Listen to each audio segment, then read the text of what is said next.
Case number 40, a 14-month-old girl with recurrent vomiting.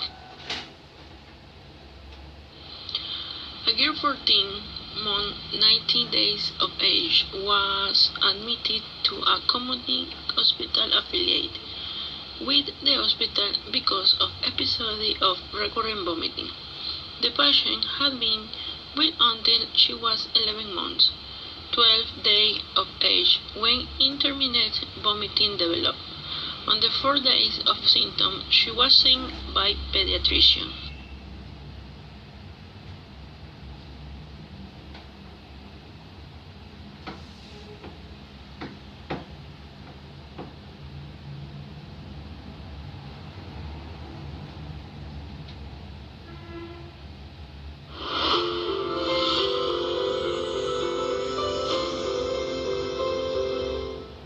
Vomiting is usually a sign of another disease and can lead to dehydration. It is caused by reasons like the stomach is unable to empty out its content, stomach flu, infection in the bladder, lung or ear, food poisoning, head injury, appendicitis, eating or drinking excessively, or mental stress. So here is a home remedy to cure vomiting naturally. Take 10 to 15 curry leaves, crush them to make a paste. Press this paste on a sieve, extract juice, add 1 teaspoon of lemon juice, add 1 teaspoon of honey, mix it well. Give this mixture to the child twice a day.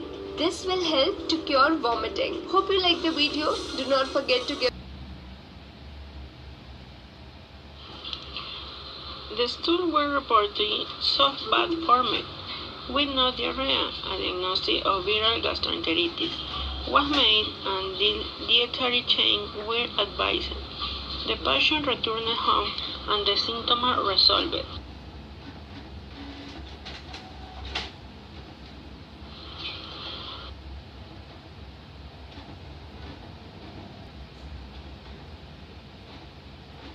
The top 7 teething symptoms and signs your baby will show.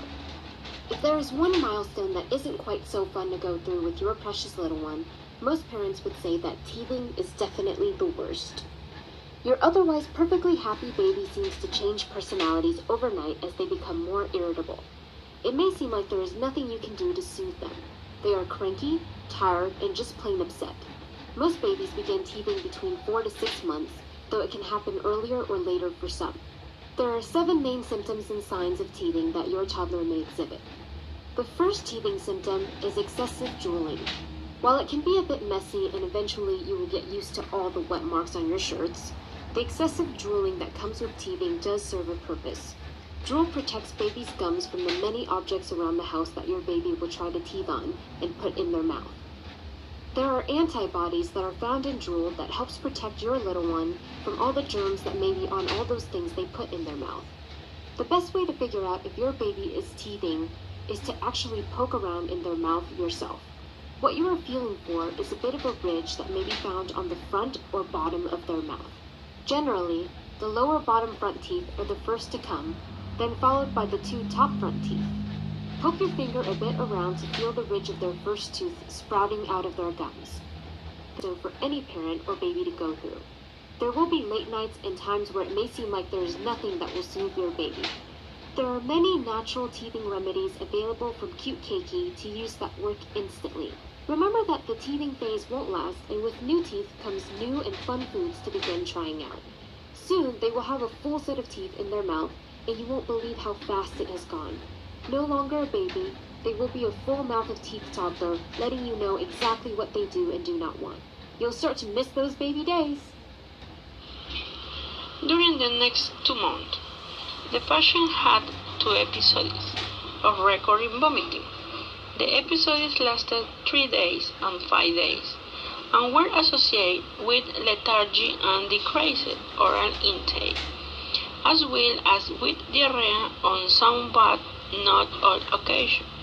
During each episode, an examination performed in the emerging department of the other hospital was normal and no fear of abdominal pain was present.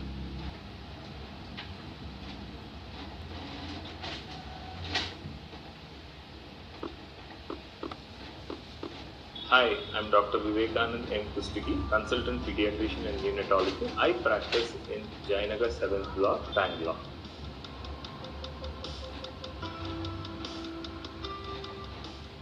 Vomiting can be an acute or a chronic type of vomiting. It could be bilious or non-bilious.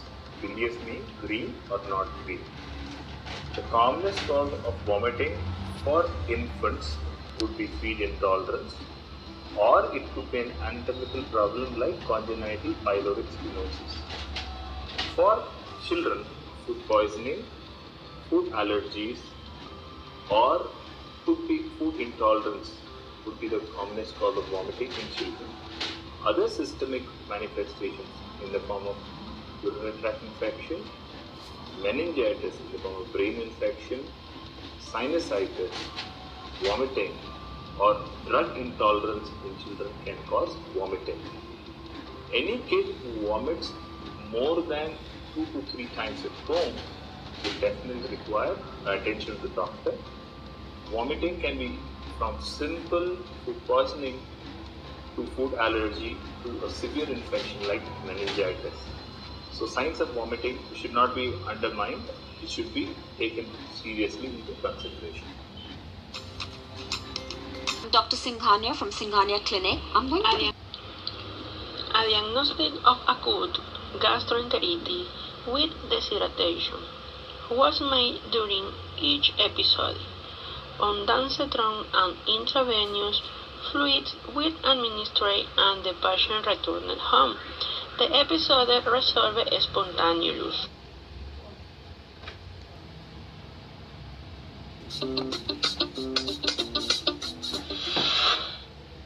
How to treat infant diarrhea. Diarrhea may not be a very serious concern for adults, but it is definitely an issue to watch out for in infants. Since they are still very small, diarrhea can progress to dehydration very easily, usually within a day or two. Transition to eating yogurt and enjoy its taste.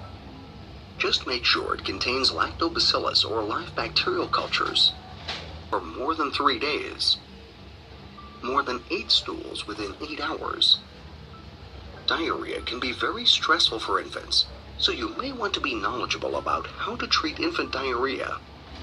However, you should practice preventative measures as well.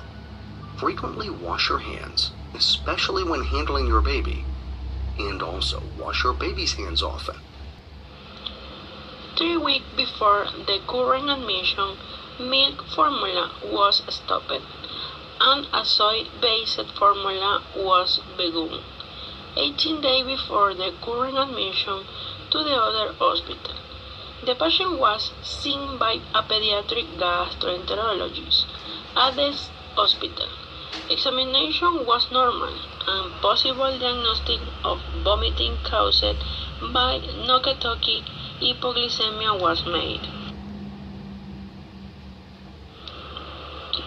Her parents were advised to seek a medical evaluation for her, including metabolic studies if another episode occurred. On the day of admission, 4 episodes of non-bloody, non-bilious vomiting occurred in the evening. As the patient was taken to the emergency department of the other hospital, the patient had been born at full-term gestation without complication during gestation of delivery. The weight at birth was 3.3 kilograms and the length 50.2 centimeters.